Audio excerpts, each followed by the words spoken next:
ចិត្តឆ្ងាយជីម៉ូតូដប់គ្នាដើរលេងសប្បាយសំលៀកបំពាក់ផ្លាយតន់សម័យក្រាន់បើឃើញស្រីស្អាតដើរក្នុងវត្តអារាមញញឹមដាក់គ្នា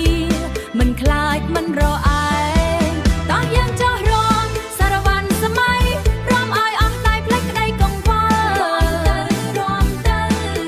សារវ៉ាន់សប្បាយក្នុងភូមិយើងហើយជួបជុំគ្នាហើយសប្បាយហួថ្លៃ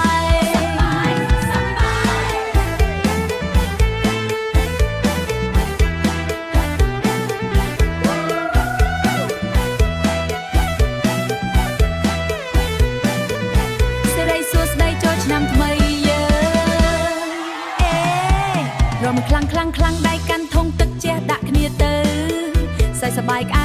យពេញផ្លូវលំភូមិម្សៅសបាត់មុខមើលទៅគួរឲ្យខ្នាញ់មិត្តភ័ក្តិជួបជុំចាក់ធុងបាសរនមិនមែនរំកន្លែងផ្សេងក៏សប្បាយចិត្តដែរតាមភូមិស្រុកស្រែជាកន្លែង